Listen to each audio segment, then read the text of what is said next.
Hey friends, today we're going to talk about how our mindsets affect our bodies. So this is a field of psychology that we refer to as mind-body psychology, or how the mind affects processes on the body.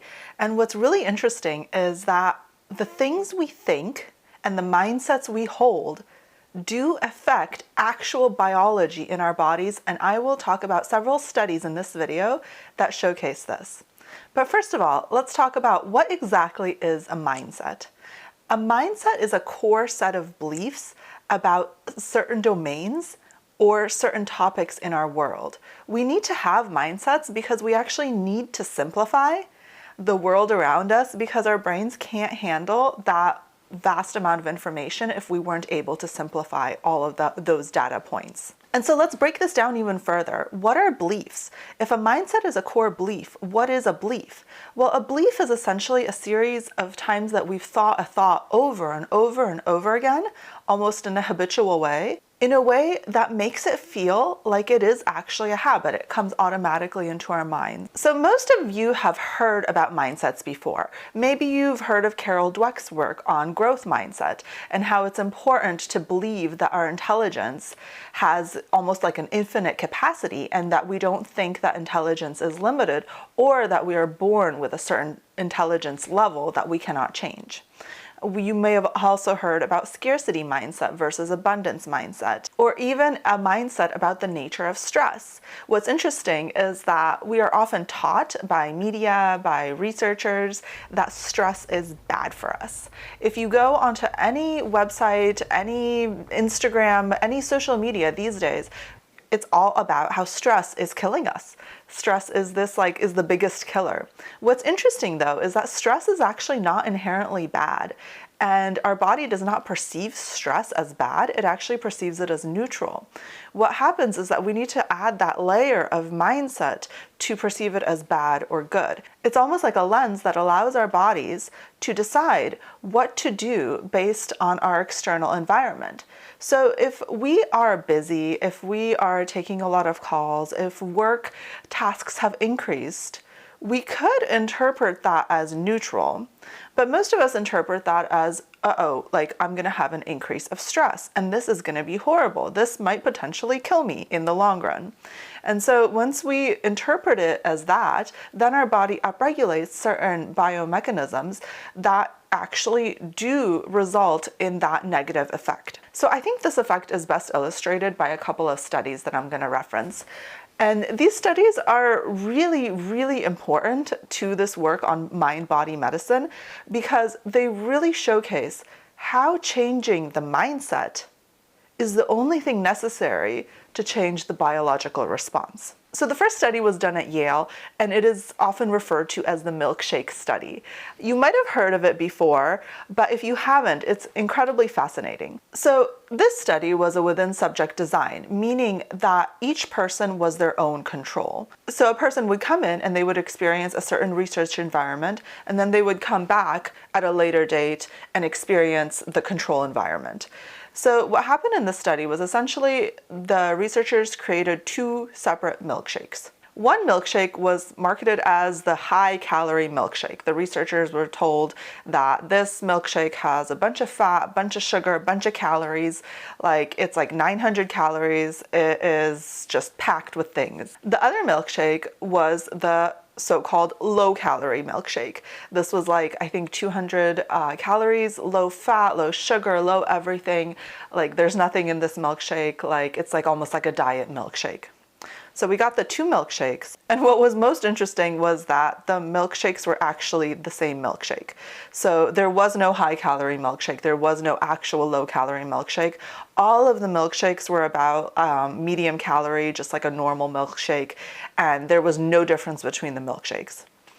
And so what they did was that they would have the participants come in, and some of them were told that they were receiving the high-calorie milkshake, and some of them were told they were receiving the low-calorie milkshake. And they drank the milkshake, and then the researchers measured several variables within those participants to indicate whether there was a biological response to that information that they received, low-calorie versus high-calorie milkshake. And each participant participated in the high-calorie and the low-calorie group, and they were then switched so that they could function as their own control. And so what happened was super, super interesting. Essentially, what the researchers found was that the hormone ghrelin upregulated threefold when an individual was drinking the low-calorie milkshake. And I'll explain what this means. So ghrelin is often called the hunger hormone. It's the hormone that's released when our body wants us to be more hungry. If ghrelin levels are high, we are more hungrier than if ghrelin levels are low. And so if someone was perceiving that they were drinking the low-calorie milkshake, they were essentially threefold more hungry after consuming that milkshake than when they consumed the high-calorie milkshake. So essentially, the high-calorie milkshake was threefold times more satiating. And remember, this was the same milkshake. There was no difference between the milkshakes. So this study presents a really interesting conundrum to the diet world. So if you were to perceive your diet as scarce, if you were perceiving your food as low calorie, as diet food, as maybe not getting enough, your body will actually upregulate ghrelin to make you more hungry. But you could take the same food, and if you were to perceive it as indulgent and delicious and high calorie, then your body would downregulate ghrelin and you would be more satisfied. And this, I mean, I don't know about you, but this type of thing blows my mind. And I think we are just hitting the surface of how important the mind-body connection is in relation to everything. So I'm gonna go into another study that I think is really interesting as well, again in the area of health. So in this second study, what they did was that they took hotel workers, so housekeepers in a hotel, who actually did quite a bit of walking, quite a bit of physical exercise. As you can imagine, working in this particular job would result in quite a bit of physical exercise. What they found, though, is that when they polled these women, was that they didn't think that they were getting a lot of exercise. They were like, I'm just doing this job. Like, it has nothing to do with exercise. I don't know what you're talking about. Even though they were getting significantly more exercise than the average American. So what they did in the study was that they took half of these women and they educated them about how beneficial all of these tasks that they're doing throughout the day are for their bodies and how good exercise is for you. So they told them, like, all this walking you're doing is really beneficial. It affects your cardiovascular system. It can help you lose weight, etc., etc. And with the other group, they basically didn't provide that information at all. They received the control. There was nothing told to them. And what they found is that the group of women that received that educational information about exercise actually lost weight, decreased their systolic blood pressure, and actually felt physically better afterwards. And there was no change in what they were doing. There was no change in their tasks. The only thing that changed was their education on how their work routine affects their health, in that they are actually exercising quite a bit. And the control group received none of these effects. So they basically just stayed the same. Their health did not improve at all. So our beliefs really matter. And what we think can affect our biology to the point that we can actually increase our own body temperatures if we believe that we are sick.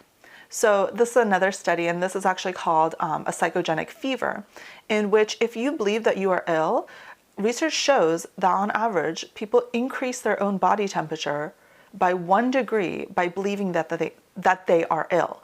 And this actually has nothing to do whether you are ill or not ill.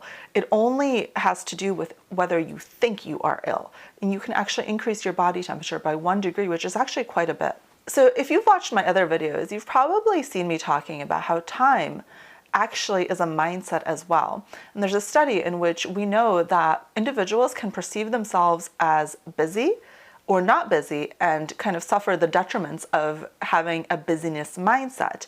And that this busyness mindset has nothing to do with how busy they are. So an individual who is objectively more busy can actually not have a busyness mindset. They can have a time abundance mindset over an individual who is less busy. So essentially, our perception of time also is a mindset effect. And we can actually hurt ourselves essentially by perceiving ourselves as too busy and perceiving our time as super scarce, and therefore have the detriments of that kind of stress that goes along with having a scarce environment. And this is essentially the root of mindset, I think. And if you take away one thing from this video, I want you to take this away, is that essentially when it comes to mindset, what is detrimental is when we perceive our environment as scarce, when we perceive as our environment as unsafe. And any of these mindsets that you see in these studies essentially showcase that when you improve the mindset, or when you make the mindset as less scarce, you have positive effects in mind and body. So if we consider that perception is so much more important than we thought, we would want to work on mindsets that are not serving us. And this is key here. When it comes to mindset, the way we need to be thinking about them is this mindset harmful or is this mindset helpful? What I often see with clients is that they think, is this mindset true or is this mindset untrue? And honestly, that's a really unhelpful way to think about the world. So some examples of mindsets that maybe you're experiencing that I have seen quite a bit in my clients and even in myself are things like scarcity of time. This is a very common one in which, we're all going around thinking that we don't have enough time. Another one is never doing enough. So kind of that feeling that you will never actually do enough to have a success. Another is stress is bad. Remember, stress is actually neutral. And if we change our mindset about stress, we can actually have more beneficial effects from stress than suffering the ill effects of stress if we think it is bad. Another one is I am not enough, maybe kind of that imposter syndrome mindset. Or maybe bad things will happen to me. This is something that I see a lot with individuals who are anxious. They often think that bad things are going to happen, and they think about those bad things quite a bit. And so one that's also very prevalent is difficult emotions are bad for me, or that difficult emotions mean that I shouldn't do something. Like I'm experiencing fear, so I shouldn't take this risk of this kind of dream that I have. Or that I'm experiencing a negative emotion, and that means that I don't have a good life or that I'm not doing as well as other people. So I think what's really important is to conceptualize that difficult or negative emotions are part of life, and they're completely normal, and we're all experiencing them all the time. One thing that sometimes I offer is that essentially, we all live in kind of like a 50-50 world. We should expect to have 50% difficult emotions, 50% positive emotions, and that's completely normal. And if you're experiencing a difficult emotion, there's nothing wrong with you. If you think about it, if you are perceiving a difficult emotion as something that is wrong or bad, you're essentially telling your brain that you're in danger, and that there is something wrong or bad, and that you're unsafe. And it would make sense that your brain releases that biochemical cascade of mechanisms that essentially tries to protect you from an unsafe environment. But maybe you're objectively actually not unsafe, and you could change your mindset in order to change the biochemical mechanisms to have a more positive effect on your mind and body.